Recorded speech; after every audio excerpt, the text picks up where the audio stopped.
From detectives to wrestlers, here's 7 footballers that changed careers. Vicente Lizarazu. Lizarazu is one of the most decorated left-backs to have graced the game, winning 5 Bundesliga titles, the Champions League, a European Championship, and the 1998 World Cup. However, he has swapped competing for trophies for competing for belts. After football, he decided to train in Brazilian Jiu-Jitsu and in 2009 became the European Blue Belt champion. The Frenchman says he enjoys the individual aspect of Jiu-Jitsu and says it's close to a fight for survival. Tim Wiese. Once a promising young goalkeeper, Wiese made the crazy decision to swap the football pitch for the squared circle.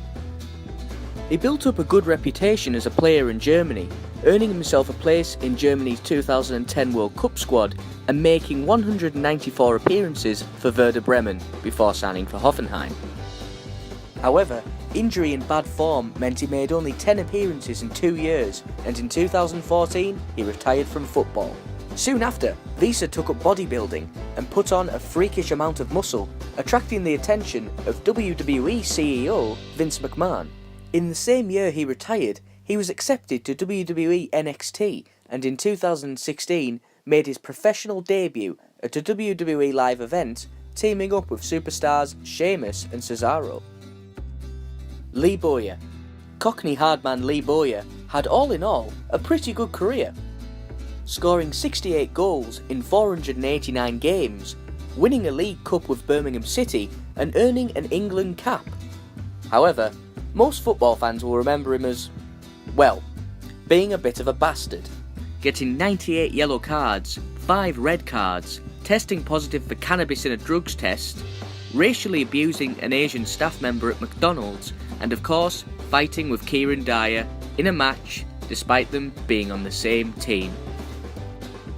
Presumably in a bid to calm himself down, Bowyer, a keen fisherman, bought a carp fishing lake in the French village of Orconte. However, since the purchase of the fishing lake, Lee Bowyer has returned back to where it began for him, being an assistant manager at Charlton Athletic. Kevin Kyle.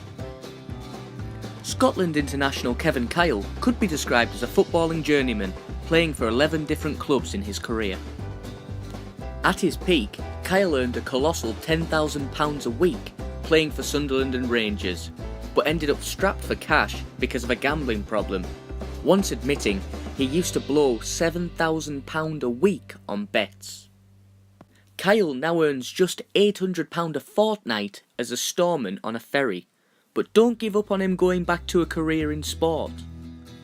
It turns out Kyle is a jack of all sporting trades and is very talented at darts.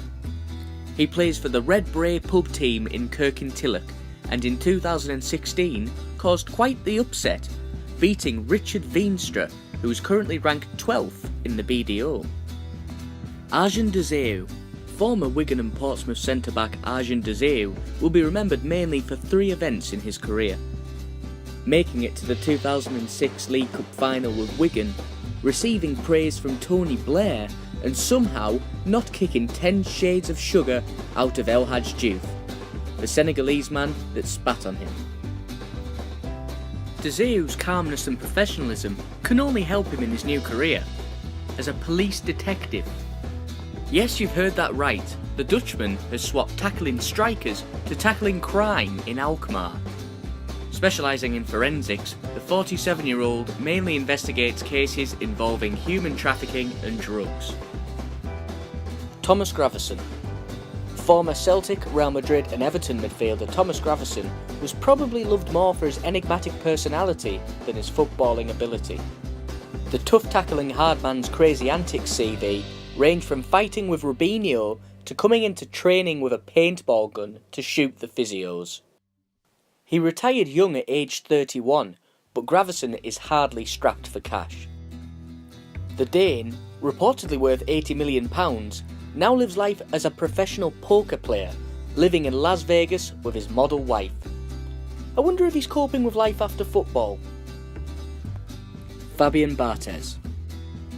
Former France, Man United and Monaco keeper Fabien Barthez boasts the joint most clean sheets in World Cup finals matches, with 10. He could be described as unpredictable, eccentric and entertaining, but evidently he does have a steady pair of hands, as after football, he became a motorsport driver.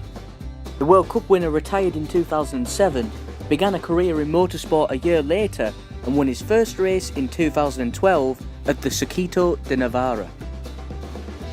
Enjoyed the video? If so, please leave a like and subscribe to Fraggle Football.